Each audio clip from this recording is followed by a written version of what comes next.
Despite the UK government's proposal to reduce the graduate visa route from 2 years to 18 months, there has been a sharp rise in the number of UK study visa applications. In fact, the Economic Times says in the first 5 months of 2025, 76,400 students applied for UK study visas, marking a 29% rise compared to the same period in 2024. We all know the reason why this is happening. Australia, Canada, and the US implemented stricter rules for anybody who wants to study. And this has discouraged prospective international students from choosing these countries. Many people have decided to choose the UK as a more stable option. I will tell you the truth and nothing but the truth.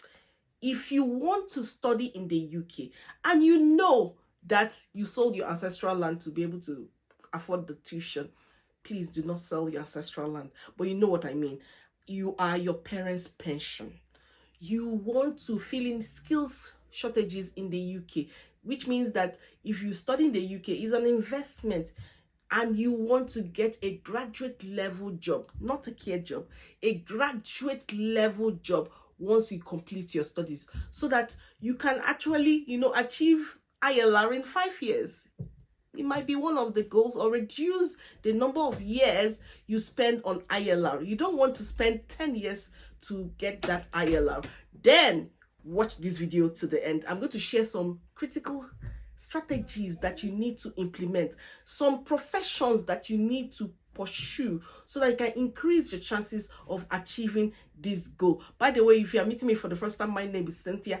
I share information that will help your transition abroad to be as smooth as possible. If you're interested in getting accommodation close to your university, bills inclusive, affordable accommodation, then you should choose Amber.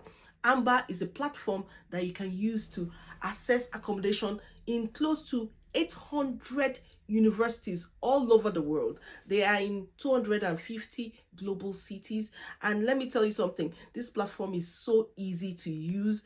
They're in London, Leicester, Liverpool, Sheffield, Newcastle upon Tyne. You can go through the platform. It's so easy to book an accommodation because it just involves 3 steps. If you have any queries and any questions, you can easily access them in their 24/7 call number. You can choose an accommodation that suits your budget. Why not choose Amber today? I'm going to leave the link in my description as well as in the comments. You can use my referral code to have access to the discounts that they have to offer. There's something that caught my eye on their website. Amber Scholar 2025 edition is here. Win up to $12,000 and study in the UK, USA, Canada, or Ireland.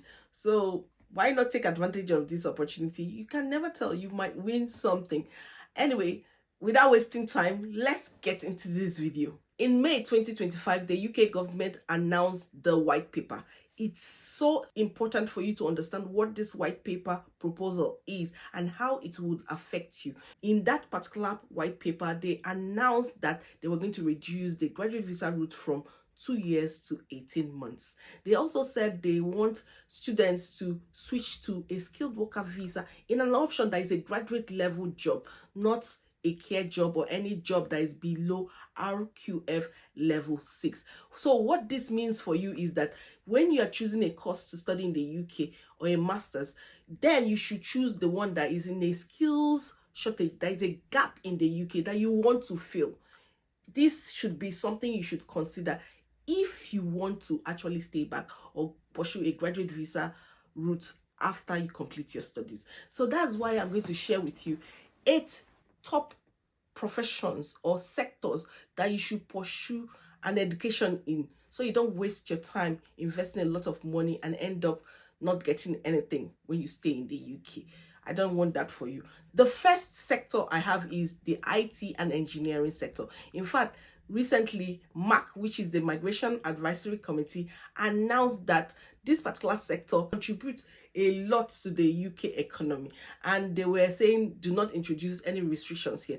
In my opinion, this is one sector that they can knock off or add some points for you when they release that point-based system to ILR. They were hoping to make it 10 years. But if you score some points in some particular criteria, which they have not announced, but I know that IT and engineering would have some, leeway in that point-based system. This is what I believe. I feel the UK government concentrates on jobs that they feel will contribute to their economy, or there is a skills shortage. And if you want to be a data analyst, business analyst, project manager, software developer, AI experts, yes, you are going into data scientists. These sectors, they are very important and very viable. And also engineering. If you have those skills in your home country, if you bring it here with your masters, the chances of getting a job will be high. The second profession I have on my list is teaching. Now, you know that you need a graduate level qualification to teach in the UK. I've shared so many opportunities on this platform. You can check my previous video or my playlist for teachers. You will see that there are many opportunities for you if you want to explore teaching in the UK. If you don't have those qualifications, then you can choose the PGCE plus QTS route. That is for people who are not teachers already and you just want to explore that route and train to teach in the UK. But if you're already a teacher, you can get your QTS. If you have your QTS, you can explore getting a visa sponsorship job by registering in recruitment agencies and all that. I don't want to get into that, but teaching is one area that I feel is in shortage, and definitely they will have some leeway in that point-based system to help you achieve ILR in less than 10 years. The third sector on my list are those people who have PhD. Now, we have the Global Talent Visa. I don't think they would say Global Talent Visa achieve your ILR in 10 years. It's not happening. Even in this current situation where the skilled worker visa is 5 years, Global Talent Visa, most of them are just 3 years. PhD in STEM related area, maybe you are a chemical scientist, bioscientist, microbiologist. I feel the government will continue to introduce opportunity for scientists to reduce the time they spend to get the ILR so that it doesn't become 10 years like every other profession. The fourth on my list are directors and managers of finance, taxation, IT, investment, anything that involves being a director or a manager. You need an RQF level 6, 7, 8 to get into this particular sector. I feel they will also continue to maintain a high demand. They will always have this shorter route to ILR. This is my belief. This is my opinion. How about yours? You can share it in the comments. The next one on my list is legal professionals. It's a tricky one because I'm not so sure they are in high demand, but at the same time, it's because the constitution or maybe the training you've received in your home country might not align with that of the UK. And so you cannot just walk into that profession. Maybe you're a lawyer in Nigeria and suddenly you feel like if you come into the UK you'll be a lawyer. No, there is also their own bar and all those things involved, but they still need lawyers. And I feel this is one profession that if you break into it, it makes a lot of sense. They are paid well, and I feel they would reduce the number of years you need to get to ILR when it comes to this profession. The next one is the chartered accountants. Every establishment needs an accountant, and you have to be a chartered accountant to file taxes and do many other things. So I feel they will always maintain this option. I'm not talking about bookkeeping, which does not require an RQF level 6 to get into. I'm talking about becoming an accountant, especially when it comes to finance, investment, taxation, anything around these particular sectors. They are required in every establishment, from small companies to medium to large establishments. They are all needed. Next on my list are architects and quantity surveyors. The UK government has contributed or budgeted a lot of money to build nuclear plants, new homes. So there are so many things that architects can be involved in, and I feel that this sector is in high demand. Definitely in high demand. If you have the skill from your home country, AutoCAD, ArchiCAD, you have those skills and you are well trained, you have done all those things, all you need to do is to update the existing knowledge you have, because the way they build houses in your home country might be different from the way they build houses over here. So you can easily, acquire those skills and then meet all the professional requirements, and you can get a job, and the job you will get will pay very well, right? So it's a graduate level job, and I feel you will increase your chances of getting ILR in less than 10 years. Next on my list, and it's close to my heart, is the health and care visa. Now, you know that the UK has an aging population.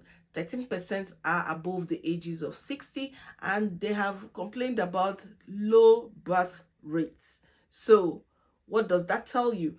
The healthcare sector is something that would never go away. You really need people to have that one-on-one. There's a standard they already have in the NHS, and I don't think they want to make it drop anytime soon. So they even said that the percentage of migrants in this sector is more than 30%.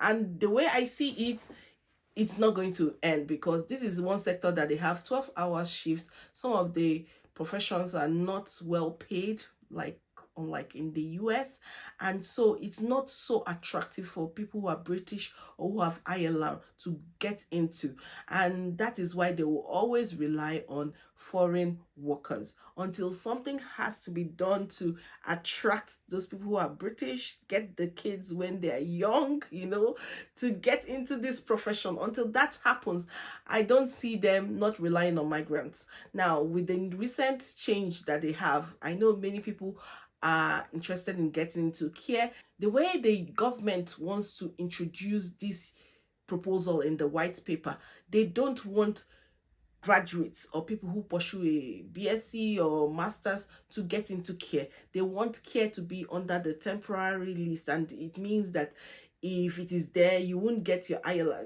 It will have a time cap, maybe 2 years or 1 year or 3 years, as the case may be, and you will need to keep renewing it over and over again. I don't think that they will make it easy for someone to get into care and get ILR in 5 years. I don't think so.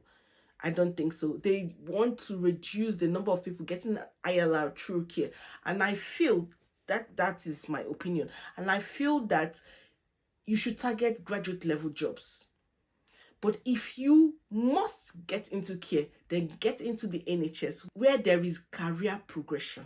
And I feel by getting into the NHS, you might be able to reduce the number of years you need to qualify for ILR to become less than 10 years. Now, in this sector, doctors will be protected, nurses, occupational therapists, speech and language therapists. There's a long list of people under the health and care sector. If it is RQF level 6 and above, you are likely to be protected.